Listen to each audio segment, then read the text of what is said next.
पंजाब में 4 विधानसभा सीटों पर उपचुनाव के लिए हुए, उसके बाद नतीजे भी अब बहुत जल्द सामने आएंगे। नतीजे 23 नवंबर को सामने आएंगे, जिसमें कहीं ना कहीं राजनीतिक तस्वीर पूरी तरह से क्लियर हो जाएगी।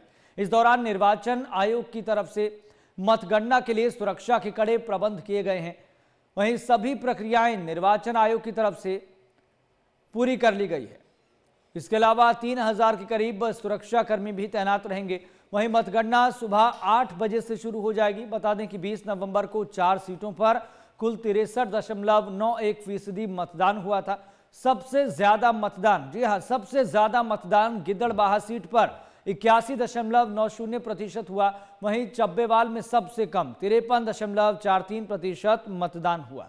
वहीं डेरा बाबा नानक में 64% और बरनाला में 56.34% मतदान हुआ। और चलिए सीधा रुख करेंगे, संवाददाता दीपक शर्मा हमारे साथ जुड़ गए हैं फोन लाइन पर।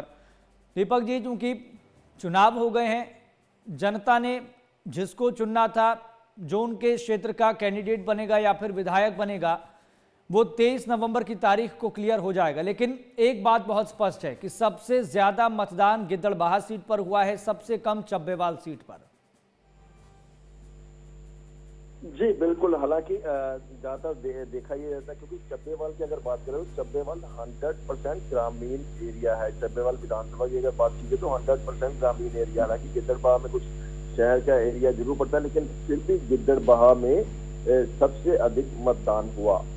और गिद्दड़बाहा की अगर बात करें तो सभी दिग्गज जो है, दिग्गज चुनाव मैदान में से, चाहे वो डिम्पी ढिल्लों की बात करें, मनप्रीत सिंह बादल की बात करें या अमृता वड़िंग की बात करें, तो कहीं ना कहीं दिग्गजों के बीच जो टक्कर थी, काफी दिलचस्प मुकाबला जो है गिद्दड़बाहा में माना जाता है। अब रिजल्ट जो है क्योंकि 23 को आने हैं और इंतजार जो है रिजल्ट का लोगों को होगा। गिद्दड़बाहा, चब्बेवाल, बरनाला और डेरा बाबा नानक सीट भी जो है दिलचस्प बनी है, क्योंकि सुखजिंदर रंधावा यहाँ रहे हैं। इससे पहले उनकी पत्नी अब चुनाव मैदान में थी और कहीं ना कहीं कड़ा मुकाबला जो है यहाँ भी गुरदीप रंधावा और जो जितेंद्र रंधावा, सुखजिंदर रंधावा की पत्नी, उनके बीच देखा जा रहा है। तो अब रिजल्ट जो है 23 को, उसके लिए जो है पूरी तैयारियां जो है वो की गई है। सुबह 8 बजे से मतगणना जो है वो शुरू हो जाएगी और दोपहर बाद तक रिजल्ट आने की संभावना है। जी, खबर पर हमारे संवाददाता नितिन धीमान भी जुड़ गए हैं, क्योंकि नितिन धीमान ग्राउंड जीरो पर थे। अलग अलग सीटों पर वो गए, जायजा लिया, मतदाताओं से बातचीत की, कई नेताओं से भी बातचीत की, कैंडिडेट से भी उनकी राय जानी। नितिन, क्योंकि आप ग्राउंड जीरो पर भी रहे, आपने पूरा माहौल बहुत माइन्यूटली देखा है।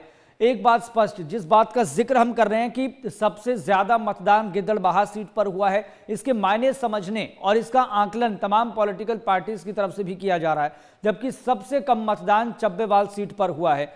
अब ईवीएम में सबकी किस्मत कैद है और बहुत जल्द, यानी कि 23 तारीख को ईवीएम का पिटारा भी खुल जाएगा और राजनीतिक परिदृश्य स्पष्ट हो जाएगा। देखिए, पूरी सिक्योरिटी के साथ जितने भी स्ट्रॉन्ग रूम है वहां पर कैमरे भी लगे हैं और सिक्योरिटी भी लगाई गई है और किसी को आने जाने की इजाजत वहां पर नहीं है। सुबह पूरी प्रैक्टिस के साथ रिटर्निंग ऑफिसर पहुंचेंगे और 7 बजे काउंटिंग शुरू हो जाएगी और 8 बजे पहले पोस्टल बैलेट खोलेंगे। पोस्टल बैलेट की काउंटिंग के बाद करीब 8:30 बजे के करीब ईवीएम खोलेंगे। हालांकि ज्यादा सीट नहीं है, 4 ही सीट है और एक ज्यादा कैंडिडेट भी नहीं है, तो माना जा रहा है कि करीब 10 या 11 बजे तक तस्वीर लगभग साफ हो जाएगी। जी, और जहां तक वोटिंग परसेंटेज की बात है, तो बहुत ज्यादा वोटिंग होना और बहुत कम होना इस बात का संकेत होता है, बहुत कम इस बात का संकेत होता है कि लोगों को अभी को फिलहाल कोई दिलचस्पी चुनाव में नहीं है। ये वो वोट देने वहां नहीं पहुंचे और सबसे ज्यादा जहां पर हो वहां पर कहा जाता है कि हो सकता है कुछ परिवर्तन चाहते हैं या सत्ता को साथ में रखना चाहते हैं लोग, इससे घरों से बाहर निकले। जी, गिद्दड़बाहा, डेरा बाबा नानक, चब्बेवाल और बरनाला, तो अगर हम गिद्दड़बाहा की बात करें जहाँ सबसे ज्यादा रहा, तो शुरुआत से ही सुबह 9 बजे, बाकी जगह 5 या 4% था, वहां पर सुबह से ही 15% मतदान हुआ था और 7 तक वही बरकरार है, क्योंकि वहां पर कंपटीशन बहुत है। हर कैंडिडेट खुद एक घर में, अपने रिश्तेदार के घर में गया। अपनी बादल की बात नेता रहे हैं, फाइनेंस मिनिस्टर रहे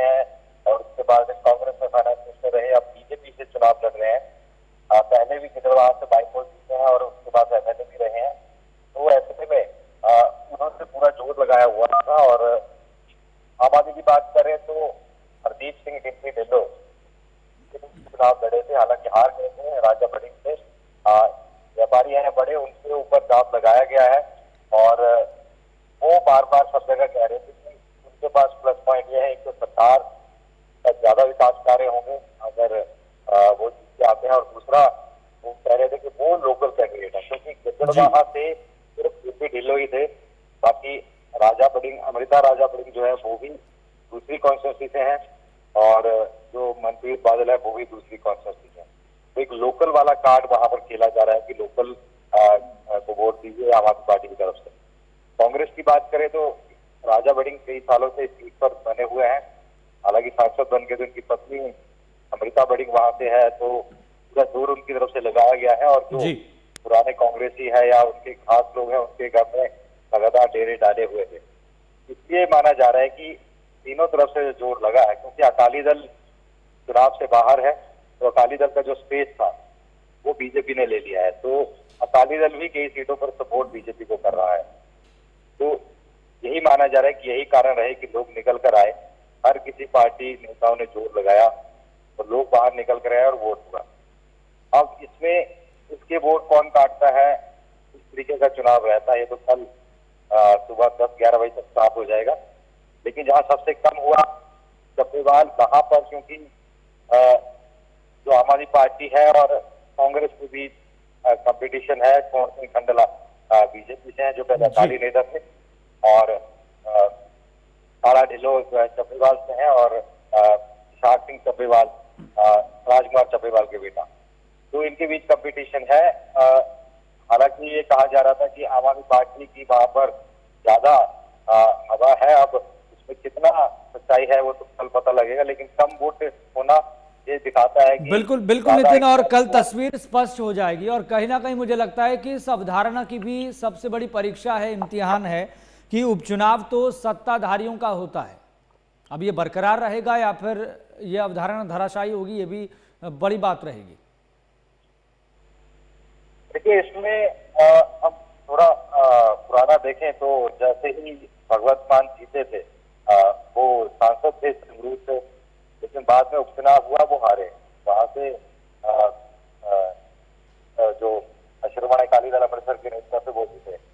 तो उसके बाद जो दूसरा वो हुआ फिर जालंधर का चौधरी संतोष सिंह की मौत के बाद, वो फिर हमारी पार्टी जीती शहीद सिंह को, और उसके बाद फिर क्योंकि विधानसभा चुनाव हुए वहां पर महेंद्र भगत चुनाव लड़े, जब शिव रिंकू और हरकीत लंगोराल ने दोनों ने पार्टी छोड़ दी, वो भी आम आदमी पार्टी जीती। अभी पंचायत चुनाव में सभी दलों ने दावा किया, लेकिन आम आदमी पार्टी ने दावा किया उसकी सबसे ज्यादा सीटें आई हैं। तो दो चीजें है, तो लगातार वो जीता उन्होंने, और दूसरा कांग्रेस की बात करें तो लोकसभा में अच्छा प्रदर्शन उनकी तरफ से किया गया, 7 सीटें उनकी तरफ से जीती गई, सत्ताधारी पार्टी से 3 सीटों पर समस्या रह गई, बाकी 3 में चलिए अन्य हो गई। तो दोनों के बीच इसीलिए ज्यादा टक्कर है। अब मनप्रीत बादल से हम बात करें तो उनका बार बार ये कहना था कि उन्होंने पहले भी बाईपोल लड़ा है और जीता है, बाकी नेता भी यही कह रहे थे, और फिर वो कहना कि लिटमस टेस्ट है कि 2.5 साल में सरकार ने काम किया है नहीं किया है, कैसा काम किया है, उसको लेकर देखना होगा। और फिलहाल इंतजार चलता है, क्या कुछ रहता है।